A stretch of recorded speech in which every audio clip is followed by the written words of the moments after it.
Sabaydi everybody. I've been trying to become my own version of a minimalist. I've been trying to follow the lifestyle, or at least I listened to the podcast. After I came across a YouTube video during the COVID era.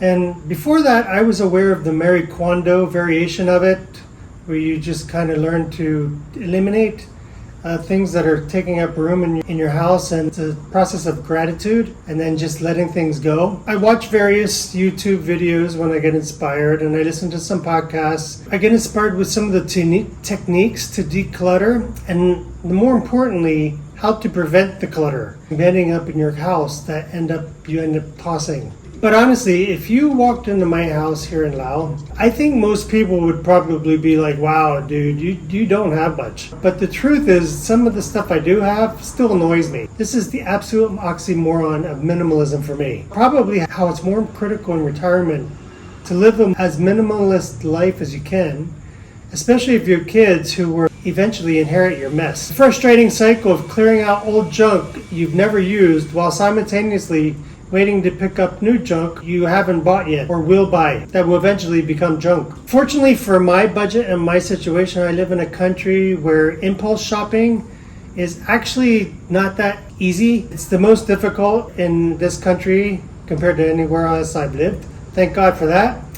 In Laos, the big malls are expensive because of the import taxes, especially for quality items. Plus, dealing with the dense traffic and the complete lack of parking makes not going to the mall a very easy win. But make no mistake, buddy boy, when I go to the US for my annual visit before, I always returned with 2 and sometimes 3 suitcases packed with crap. When we were in Thailand for 8 years, shopping was a little easier with online shopping through Lazada, which was the local equivalent of Amazon. But even back then, we only went to a physical mall maybe once or twice a year to walk around.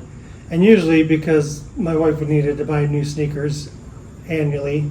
But here in Laos, the friction of traffic and the high import taxes keeps me safe for the most part. Plus, I'm not that impulsive. I'm more measured when I buy things. Unfortunately, or fortunately, I recently found out that there are cross-border logistics services that will deliver items you buy online straight into Laos for a reasonable fee, which is great for the things we literally cannot find here, like decent health supplements and some medications. But it's also scary because getting good quality items is getting easier, and that is dangerous for a guy trying to keep a minimalist life and a house cleared up from crap. But because I'm trying to live this clean lifestyle, every few months I get hit with a sudden burst of inspiration to unload things. In fact, the only reason I am even on Facebook these days is to use Facebook Marketplace and local buy and sell groups. Only way I know how to do it here. And despite having a few stinkers that try to ruin it, it's been a relatively good experience. One of the biggest issues is people ghosting you or trying to nickel and dime you down for pennies. For the most part, it's been okay. And every time I do a purge, I'm completely shocked about how much stuff I end up trying to sell. I recently sold a giant pile of home gym accessories as one set, and I put a cheap price on it. Just one item in there was worth that person paid. Most of the stuff is absolute dross from the COVID era when we had to work out at home. I stored it in my Thai condo. It took up space. We bought storage units, and then instead of leaving it behind, I actually packed it up and paid to bring it across border back into Laos with me. Now I'm unloading it at a tiny fraction of what it actually cost. I used to be the guy who tried to sell the stuff at a fair value price. See, as soon as I come out, the whole neighborhood just goes crazy. Can't stop it. My neighbors practically live in this outdoor section of their house over here in the evenings. Anyway, so now I'm unloading the stuff at a fraction of what it originally cost. I used to be the guy who tried to get a fair value for it, but now, for the most part, I don't give a rip. And the Minimalism podcast really helped me hugely with that. When I finally get enough of seeing it, I just want it out of my sight, and I'm happy to just get a few bucks for it. Generally, they say if you can't get at least $20 for it, it's not worth the emotional baggage and effort, and just unload it, give it away, or just actually throw it out. My new philosophy is to take it and let it be your own clutter to unload eventually. I got to tell you, it's a very good feeling. Besides, I'm happy if someone will get use out of something that I just don't want anymore. I hate actually throwing things out, so I'd rather even give it away if necessary. And I'm not one of those guys who try to nickel and dime people. If they barter me down from what it's actually posted when it's already a very cheap price, I'm just like, yeah, take it. If the $2 means a big deal to you, just take it. Here is where the fail and the oxymoron completely slapped me in the face. While I'm sitting here in Lao, congratulating myself for just selling a few old gym accessories for $15, and very recently a hand blender I bought 10 years ago when I first arrived in Thailand and never used. On the other side of the world, at my sibling's house, there is a small mound of boxes with new items waiting for me. I literally have 3 years worth of Amazon Black Friday special deals sitting in her spare bedroom. Now, to be fair to myself, I've gotten more disciplined over the years. It's not a mountain of gadgets. There are a large number of the items are clothing to replace what I've been wearing here. It's a collection of things that I thought I would absolutely need at the time, 2 to 3 years ago. The issue is that I haven't been back to pick them up yet. So they're just sitting there. I have to check once in a while on my orders just to remember what's waiting for me. Here's the mental trap. I'm already feeling the anxiety about bringing them back to Lao with me, because I'm wondering how long before I even get tired of looking at them if I don't use them or use them enough. After I lug them back here with me and end up putting them right back on the Facebook Marketplace for dirt cheap. Wasted luggage, wasted space, wasted energy, and worse yet, wasted money. Will I even want these items when I finally see them 3 years later? They're still in their original packaging, untouched. I'm already calculating the clutter value and where I'm going to put it. The fact that it's there is already a lot. Plus, will the stuff even work 3 years later? The warranty is definitely gone, and my sibling won't open the things up to test things. I can't ask her to do that. There's an emotional cost to all of this. It is a frustrating process to sort through, especially when you're on a limited budget, retirement budget. When I bought those things, I was working, so it was less of an issue. But now I'm on a retirement budget and I don't have any prospects of any future income coming. Well, I have what I have. You look at the money you're throwing away and the money you spent the stuff on I haven't even touched yet. So what are the main lessons from this? The first lesson is, if it requires a 3-year waiting list, I don't need it. If I can buy something on a Black Friday and leave it at my sibling's house for years, and my daily life doesn't suffer from it, it wasn't an investment, it was an absolute waste of money.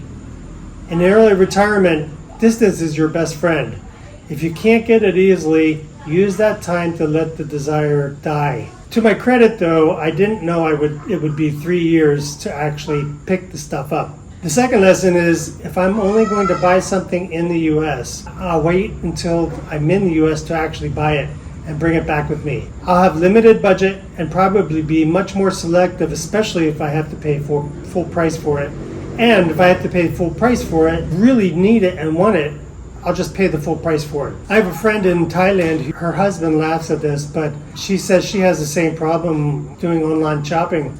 She buys a bunch of stuff, it ships to her sister's house, and then she picks it up every year when she goes back. So she's basically changing her wardrobe every year because she can't resist buying shopping online. So when she's there, she ends up having too much for her bags. She ends up giving everything to her sister, some of it, and then comes back with a whole new wardrobe and then gives the year-old clothing she's had away. The difference though is I believe they are very, very financially set. So they're not as critical about their finances as I am. And then number 3 is, shifting clutter is an expensive hobby. Paying to store things with storage units or buying more storage containers, paying to move things across the border and then selling them for pennies just to get them out of your house is a double loss. True simplistic living isn't about the euphoria of selling something on Facebook, which is a pain in the butt. It's about stopping the item from entering your life in the first place. I come out here and just chaos. When my parents passed, my siblings and I had a hard decision to either put stuff into storage, several $100s a month just to keep it, or basically because my parents didn't get rid of stuff. They stored stuff from our childhood. My mom was very sentimental, and my dad thought everything was valuable. We decided to be more selective and we kept what we wanted, and then we sold it on the auction. But my sisters have big houses, so they're creating their own clutter, and they of course wanted more of the stuff than I could actually have. Grateful for. At least I can see that when I go back and visit them. But their kids are actually going to have to deal with that. Fortunately, they took pictures of everything, and the only clutter that takes up for me is I pay for cheap cloud space where I can conveniently scroll down through the pictures and just reminisce, rather than have to rummage through an attic full of dusty boxes just to remember what's in there. And fortunately, I'm limited to 2 50-pound check-in bags. That really helps me keep things to a minimum. From my parents' stuff, I brought back a few small treasured items just to remember. So the bottom line is this: I am definitely better than I used to be, but I'm still not as good as this minimalism thing as I want to be. It's a work in progress. You know, at 56, I see how little I need already. I wear the same 5 gym shirts. I wear the same 3 gym shorts. I have the same 5 pair of socks that I need to replace. I don't need office attire anymore, and I unloaded a fair amount of that, except for 2 polos, 3 pair of nice shorts, and 2 pair of pants, and that's it. And a few heavier clothing that I'll probably get rid of. I'm confident by the time I'm 60, I may even have a desire for less than that. So if you're out there trying to simplify your life, manage a real world budget, and cut out the noise, make sure to hit that subscribe button and give this video a thumbs up and join the community. Let me know in the comments below, what is the most useless piece of clutter you brought with you into retirement? And how long does it sit in a box or in a drawer or a closet before you finally accept the fail? And that's this week's fail, so you don't have to make it. See you in the next one. So for about at least 5 years now, I've been trying to follow as soon as I start, the dogs start. It's really crazy. Perfectly quiet, and now